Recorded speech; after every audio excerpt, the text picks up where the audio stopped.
All right, thanking God for so much coming back once again. In this video, I want to talk about tough criticism. If you was watching the other video, I was talking about how you need your feelings hurt when you think you know it all and somebody done hurt your feelings because it done put you in check. And tough criticism, I'll make this like part two of that video because I can only speak for myself though. Uh, when I think about tough criticism, I love it. Tough criticism is what made me where I am on the piano today. First of all, God made me where I am on the piano. But tough criticism, that's what made me learn how to produce those tracks, learn how to be a studio musician, learn how to be a minister of music. I take everything that I go through and learn from it. I don't know how many people have told me that I didn't sound good or I couldn't play or, man, you can't sing. And, you know, and I used to say, show me what I need to do better. Because see, the thing is, the more you practice at something, the better you become in it. And I love when people come at me with tough criticism, especially if they know what they're talking about. I remember one time when my early days in being a minister of music, which this guy had a problem with because he was a fake prophet, false prophet. And I was at his service. I won't reveal his name. And I thought I did very well on the organ. I was learning my different theory and chords and stuff. And he told me after church, man, you know what? No, he told me in the church, in the service, and he told me after the service that you can't play that good to me. He said that you can't play that good because the piano is not what that's not what you're supposed to be doing. You're supposed to be doing something else. So to me, you ain't all that good. Now, if I was very weak, I probably would have quit playing the piano then. And I thought about what that man said. I said, you know what? And I said, you know what, Pastor, Prophet, whatever your damn name is, that's your opinion. But what that made me do was go home and get even more tight on that keyboard. See, you always have to remember this: like you got strong-minded people, then you got weak-minded people. You can tell somebody weak something and they'll quit. But see, I'm not a weak-minded person. That's why I try to encourage those who are ready to give up. That's another reason why I came on YouTube to help most of the beginner musicians who are turned away from everybody else. So a lot of people spend time talking bad about the beginner musicians, but they ain't doing nothing to help. That's why I put all those videos up for free. Then you got people still crying and complaining because, oh, what the rest of the videos are. What the rest of the videos at? You need to stop talking and shut your mouth, JT, and get back with the tutorials. Well, I might not even do no more tutorials, period. That's how I look at that now. And I always think about the beginner musicians who stay so humble. And I want to tell y'all, if y'all looking at this video, be able to take in this criticism. Because somebody going to tell you sorry, you ain't playing this right, you ain't that good. And you got to soak it in like a sponge because if you don't, you're going to quit. And I don't want none of y'all to quit. Quitting shouldn't be in you. I'm not a quitter. Far. I'm not a quitter. I never will be a quitter. That ain't even in my blood. See, I like a challenge anyway. When somebody throws something at me, I ain't nothing, oh man, that I don't think I can't do. Because long as I got God with me, all things are possible. You tell me I can't learn this song, I bet you. I might not learn it that minute. But if you give it to me, I bet you I'm going to find a way how to learn that song. Whether it come out the way you want it or you ain't pleased with it, but I bet you I'll learn it. And I like to use it for an example in these churches because a lot of people going to throw some music at you, minister of music, that it's going to be tough. See, everything ain't easy to play. And then on the other hand, everything don't match with your choir. And then everything ain't for the house of God no way. Some of this music don't even need to be in the church.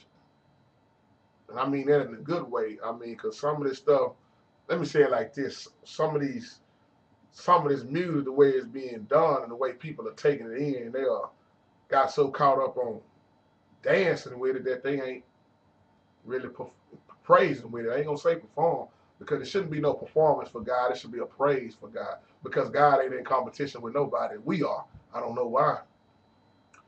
And you look at that show Sunday Best. Look at all that criticism them singers had to take in. They on the stage in front of I don't know how many people all over the world, and they sit there and tell you in the microphone, you can't, it ain't, you just can't do it.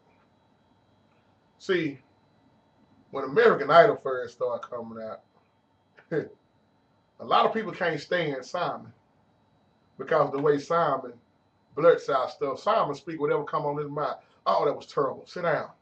That's Simon.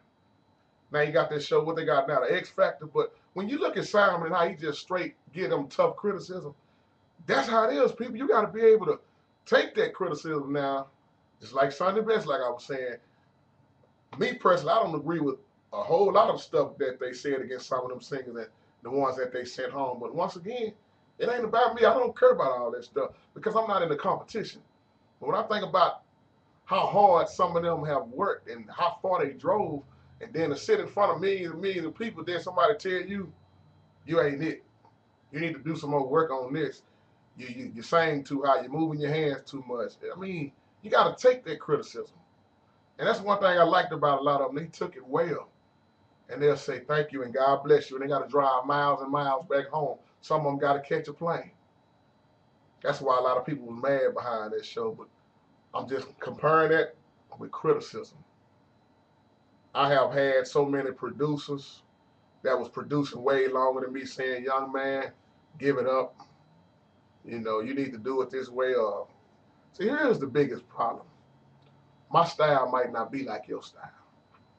Your style might not be like the next man's style. So when you have learned your style, that's what you're going to do. You're going to do what your style is. You're not going to get caught up in what everybody else is doing. Now, that's one reason I have learned how to play a lot of different types of styles of music, because I was a producer, and I still am a producer.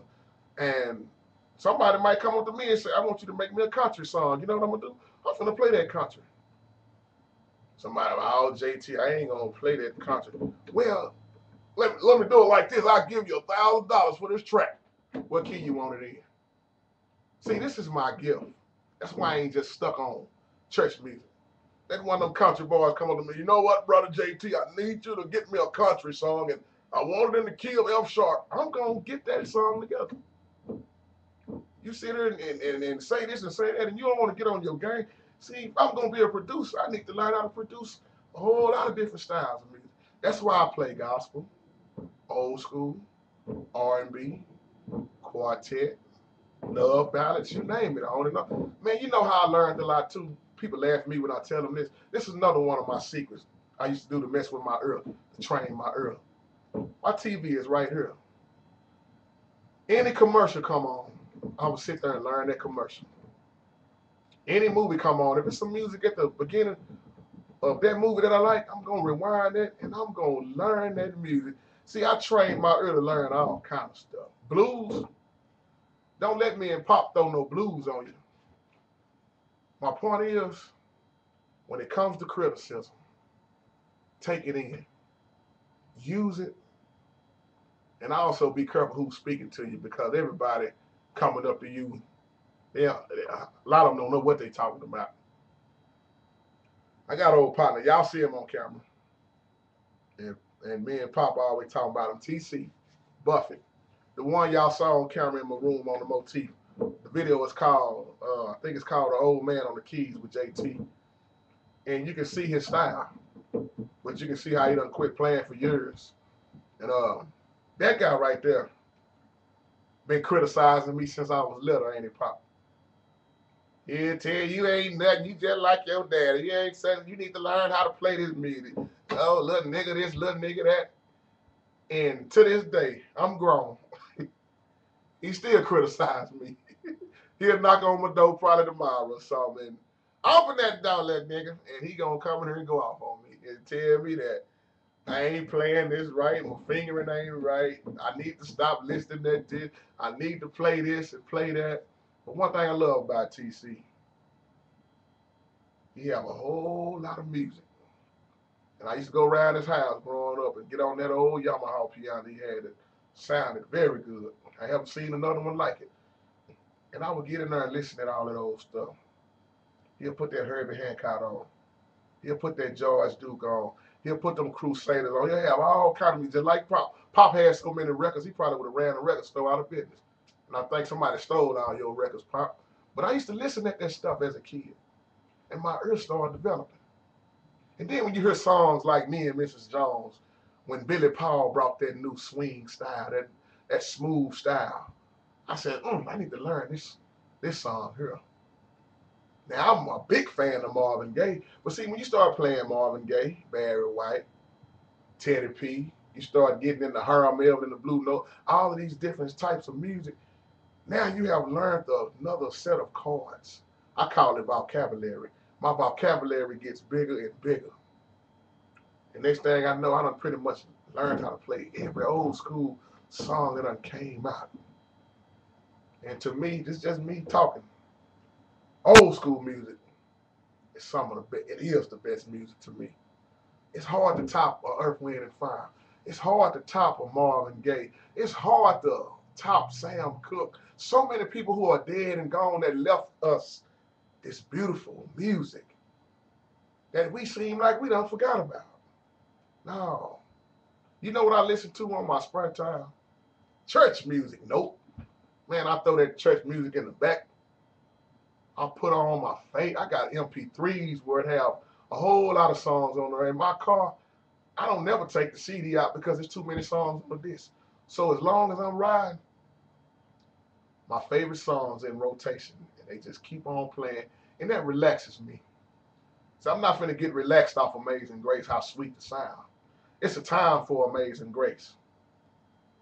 I might want to hear That's the Way of the World by Earth, Wind, and Fire. I might want to hear some Frankie Beverly and Maze, some Southern Girl, or some Joy and Pain, or some Happy Feelings. So I might be down today, and I might want to hear Happy Feelings in the air. That music does something to me. I don't know about y'all. That's why I love the love. I might want to hear some Jeffrey Osborne. And when I think about all the type of music that was out back then that's still playing a part of today, it never gets old to me. Now, a lot of this rap is old to me. I'm so sick of hearing about how many more grills I need to get in my mouth and how many more niggas I'm going to rob. And this is what rap is now. Back then, man, before the rap got like it was, man, they were rapping about nice stuff. I go back to the old Curtis Blow. That old Johnny Guitar Watson. Let me put on Telephone Freak. So I done went somewhere else in this video now, but I'm still tying this in with criticism. Tough criticism. Now, a lot of holding it down folks, I ain't gonna say they giving you tough criticism. They giving you judgment. Oh, you don't need to be in the world. You don't need to be playing Marvin Gaye. I don't agree with you playing at weddings. And you know what I tell them? Just get the hell out of my face. I don't agree with you gossiping behind the preacher back every week. I don't agree with you smoking when you're getting in your car. So shut the hell up talking to me. See, I don't fit in with religious folks, people. Y'all gotta understand that about me. I'm in the spiritual category. Take that tough criticism in. Be blessed.